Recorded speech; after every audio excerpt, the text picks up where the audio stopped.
Depression सुनने में बहुत ही आम सा शब्द लगता है, लेकिन जो इंसान इसे गुजर रहा होता है उसे ही इसकी गंभीरता का एहसास होता है।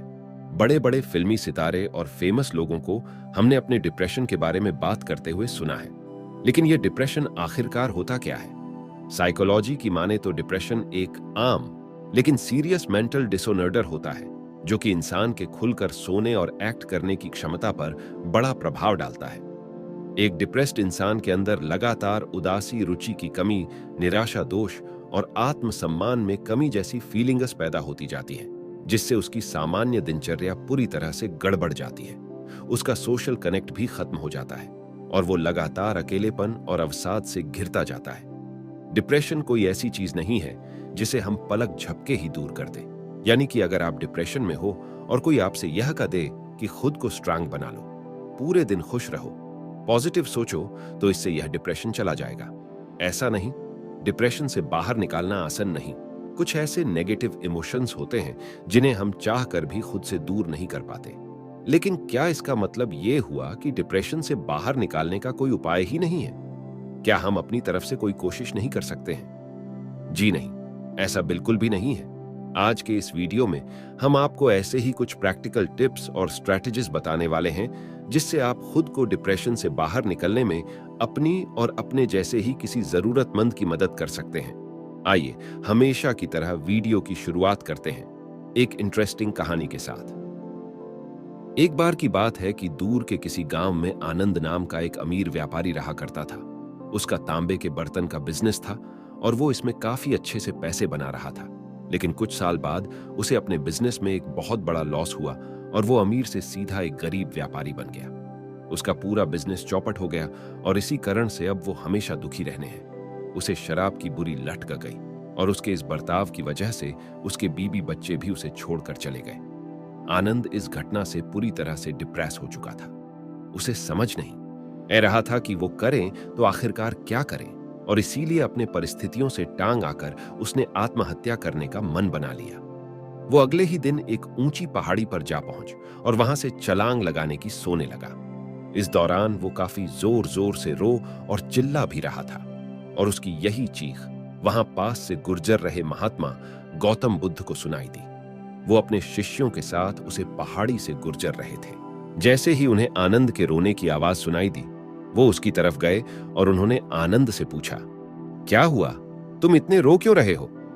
आनंद ने रोते हुए ही जवाब दिया कि महाराज, मैं पूरी तरह से बर्बाद हो चुका हूं। मेरा बिजनेस पूरी तरह से चौपट हो गया। मेरी बीबी, मेरे बच्चे भी मुझे इस हाल पर छोड़कर चले गए। मेरे जीवन में बस दुख ही दुख है और कुछ नहीं है। इसीलिए अब कुछ बचा ही नहीं, तो मैं जी कर क्या करूंगा? मैं जीना ही नहीं चाहता। आनंद की यह बात सुनकर गौतम बुद्ध ने उसे कहा, ठीक है, तुम आत्महत्या करने से पहले मुझे बस एक सवाल का जवाब दे दो। आनंद ने कहा, पूछिए। गौतम बुद्ध पूछते हैं, तुम्हारे अनुसार अब तुम्हारे इस जीवन से सारी खुशियां जा चुकी हैं और तुम्हारे लिए बस अब दुखी दुख बचा है ना? आनंद कहता है, हाँ। गौतम बुद्ध फिर बोलते हैं, यानी कि ये दुख आने से पहले तुम काफी खुश थे और तुम्हारे जीवन में बस शांति ही शांति थी। आनंद बोलना है, हाँ, इससे पहले मैं एक अमीर व्यापारी हुआ करता था। मेरे पास हर चीज खरीदने के पैसे होते थे। मेरे माता पिता, मेरी पत्नी, मेरे बच्चे, मेरे दोस्त सब मेरे साथ बहुत खुश रहते थे। लेकिन आज सब कुछ खत्म हो चुका है। मेरी खुशियों पर ग्रहण गा चुका है। गौतम बुद्ध बोलते हैं, मेरे प्रिय, तुम जी चीज को खुशियां मान रहे हो, दरअसल वह तो असल खुशी है ही नहीं, और तुम नहीं जानते कि तुम आज भी एक सबसे सुखी इंसान हो। पर चिंता मत करो, मैं तुम्हें वो असल खुशी दिलाने में मदद कर सकता हूं। यह सब सुनकर आनंद के मान में आशा की किरण जग उठी। उसने तुरंत महात्मा बुद्ध से पूछा, पर कैसे गुरुदेव? गौतम बुद्ध ने कहा, इसके लिए तुम्हें कल सुबह मेरे आश्रम में आना होगा। यह बात सुनकर आनंद आत्महत्या करने का विचार टाल देता है और मन में एक उम्मीद लिए अपने घर चला जाता है। फिर कल सुबह तैयार होकर गौतम बुद्ध के आश्रम पहुंचता है, जहां गौतम बुद्ध अपने 3 शिष्यों के साथ एक पेड़ के नीचे बैठे होते हैं और उन तीनों शिष्यों के बीच में एक इंसान की जगह खाली होती है। अब जैसे ही आनंद वहां पहुंचता है, गौतम बुद्ध उसे उन शिष्यों के बीच में बैठा देते हैं और कहते हैं, चलो, पहले मैं तुम्हें अपने इन 3 शिष्यों से मिला देता हूं, इससे मिलो। यह जय सिंह है। जब यह जवान आदमी था तभी युद्ध में लड़ते लड़ते इसने अपने दोनों पैर और एक हाथ गंवा दी, लेकिन आज भी ये जीवित है और खुशी खुशी अपना जीवन व्यतीत कर रहा है। अब तुम सच्ची सच्ची बताओ, क्या तुम फिजिकल इससे ज्यादा खुश हो? आनंद तुरंत जवाब देता है, हाँ, मैं इससे तो सैकड़ों गुना ज्यादा खुश हूं। गौतम बुद्ध कहते हैं, ठीक है, फिर अब मेरे दूसरे शिष्यों से मिलो। ये शंकर मणि है। इसने अपने बीबी, 2 बच्चे और माता पिता को किसी गंभीर बीमारी से अपने सामने मरते देखा है। अब बताओ, इससे तुम कितना बेहतर हो? आनंद कहता है, मेरे बीबी, बच्चे, माता पिता, ये तो सब जिंदा है और वो भले ही मुझे छोड़कर चले गए हो, लेकिन वो मुझे अभी भी प्यार करते हैं और इसीलिए इस मामले में मैं शंकर मणि से तो हजारों गुना ज्यादा बेहतर और खुश हूं। फिर गौतम बुद्ध अपने शिष्य की तरफ इशारा करते हुए बोलते हैं, यह उज्जैन सेठ है जो तुमसे 10 गुना ज्यादा अमीर हुआ करता था, लेकिन इसके लालच और जुए के लत ने इसे कंगाल बनाकर रख दिया।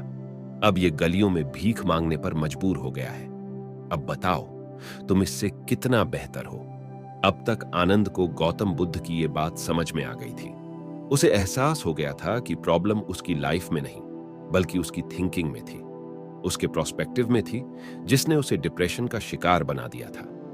उसने उसी समय गौतम बुद्ध के आगे अपना सर झुकाकर उनसे कहता है, गुरुदेव बुद्ध, आपने मेरी आंखें खोल दी और अब मैं फिर से अपने खोए हुए बिजनेस को दोबारा खड़ा करने की कोशिश करूंगा और एक दिन बड़ा आदमी बनकर अपने बीबी बच्चों को वापस घर लेकर आऊंगा।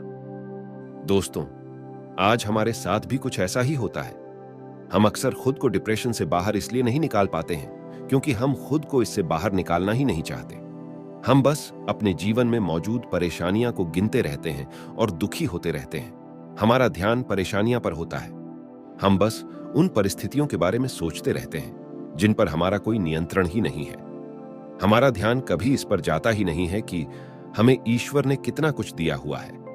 आइए, अब हम आपको कुछ ऐसे प्रैक्टिकल स्टेप्स बताते हैं जिससे आप डिप्रेशन से बाहर आ सकते हैं। Number 1, go for walk. रोज सैर करने जाना चाहिए। सुनने में यह थोड़ा अजीब लग सकता है, लेकिन हाँ, ये डेफिनेटली हमारे मूड को चेंज करने में हेल्पफुल होता है। सपोज आप पूरे रात परेशान और अकेले थे।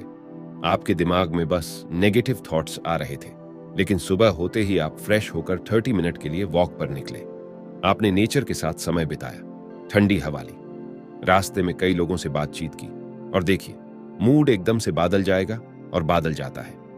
आप कुछ मिनट पहले परेशान थे और अब आपके मन में एंडोर्फिन हार्मोन्स रिलीज हुआ और देखिए, आप खुश हो गए। नंबर 2, रूटीन थोड़ा मुश्किल काम है पर इम्पॉसिबल नहीं। अक्सर आपके मन में नेगेटिव थॉट्स तभी आते हैं जब आप खाली बैठे रहते हैं या फिर अपने दिमाग को खाली बैठने देते हैं। तो पहले तो अपना एक बिजनेस शेड्यूल तैयार करें और फिर उसे रूटीन को ऑनेस्टली फॉलो करना शुरू कर दें और हर दिन इस रूटीन को प्रॉपर्ली फॉलो करने के लिए खुद को अप्रिशिएट करें। खुद को छोटे छोटे रिवॉर्ड्स दें। Number 3, be social. अक्सर एक डिप्रेस्ड इंसान अकेले में ज्यादा टाइम स्पेंड करता है, जी वजह से वो अकेलापन उसे और ही अंदर खाए जाता है।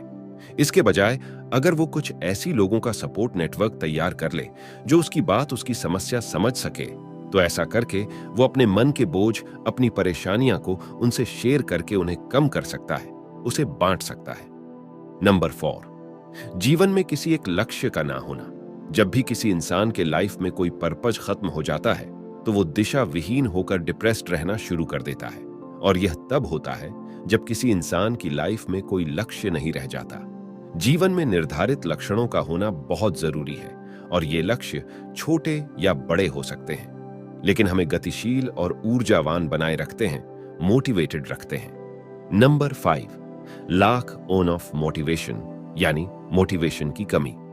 जिस तरह हमारे शरीर को जीवित रहने के लिए पौष्टिक भोजन की जरूर होती है, इस तरह से हमारे मन और मस्तिष्क को हेल्दी और मोटिवेटेड रखना के लिए अच्छे कंटेंट की जरूर होती है।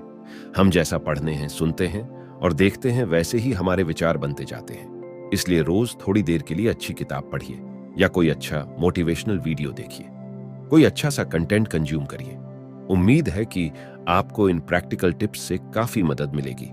डिप्रेशन इग्नोर करने वाली चीज बिल्कुल भी नहीं है। अगर आपको लगता है कि आप डिप्रेस्ड हैं, तो अपने परिवार जनों, दोस्तों से इसके बारे में बात करें और अगर जरूर पड़े तो किसी प्रोफेशनल की हेल्प को इससे बाहर निकालने में मदद करेंगे। अगर आपको इस वीडियो से काफी कुछ सीखने को मिला हो और आपको यह वीडियो अच्छी लगी हो तो इसे लाइक जरूर कीजिएगा। आप चाहे तो इस वीडियो के नीचे कमेंट क्षेत्र में अपने थॉट्स भी हमारे साथ शेयर कर सकते हैं और जाते जाते चैनल को सब्सक्राइब करना मत भूलिएगा। मिलते आपसे अगले वीडियो में ऐसे ही किसी नए मोटिवेशनल टॉपिक के साथ। तब तक के लिए थैंक्स फॉर वॉचिंग।